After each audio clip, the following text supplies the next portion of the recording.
Hello everyone, welcome to my channel. একটা নতুন ভিডিওতে আপনাদের সবাইকে স্বাগত। আজকের দেখুন কত জোরে বৃষ্টি পড়ছে, যা গরম পড়েছিল একটু বৃষ্টিটা না পড়লে ঠিক হচ্ছিল না বলুন। তো সকালবেলা একটা কেক বানিয়েছিলাম, তো তাই ভাবলাম আপনাদের সাথেও শেয়ার করি যে কেকটা আমি কি সুন্দর বানিয়েছি আর কি। কারণ এটা আমি সত্যি কথা বলতে অনেক ট্রাই করার পরে তবে গিয়ে কেকটা আমি এত ভালোভাবে বানাতে পেরেছি। এটা একটা বানানা কেক।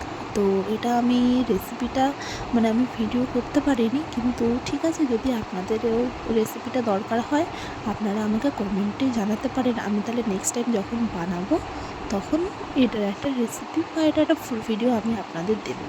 তো দেখুন কেকটা কী সুন্দর স্পঞ্জি হয়েছে।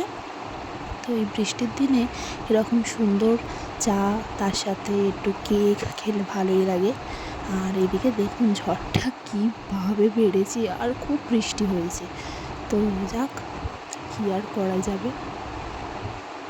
চলুন, সন্ধ্যেবেলা একটুখানি রচা করছি, কারণ ওই কেকটাও খাবো ভাবছি, একটুখানি খেয়ে দেখি কেমন হয়েছে আর কি।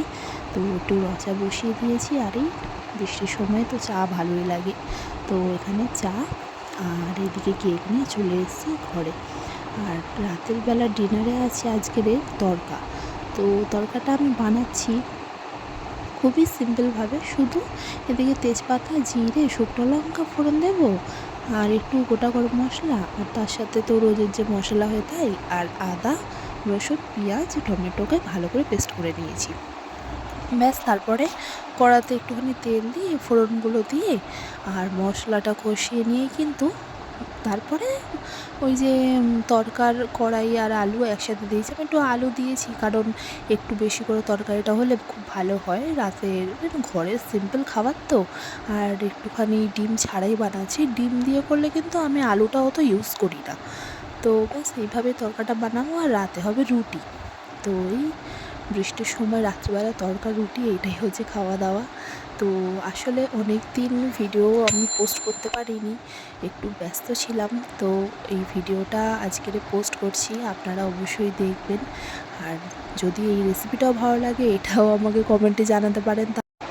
তো এইভাবেই আমি বানাই। তো আপনারা আমাকে জানাবেন এরকমভাবে একবার ট্রাই করে যে আপনাদের কেমন লাগলো। আরও যখন অন্যান্য আমি কোনো রেসিপি করবো আপনাদের সাথে অবশ্যই শেয়ার করব। তো চলুন, ভিডিওটা তাহলে আজকের আর বেশি কিছু দেখানো নেই। রাত্রিবেলা রান্নাটা করা হয়ে গেলেই কিন্তু খাওয়া দাওয়ার পরে ব্যাস, আর তো কোনো কাজ নেই। এবার বেবিকে একটুখানি খাওয়ানো, তারপরেও ঘুমাবে, তারপর নিজেরাও সবাই মিলে খাওয়া দাওয়া করবো। খুব শীঘ্রই আরও নতুন নতুন ভিডিও আসবে। আপনারা অবশ্যই আমার চ্যানেলটাকে সাবস্ক্রাইব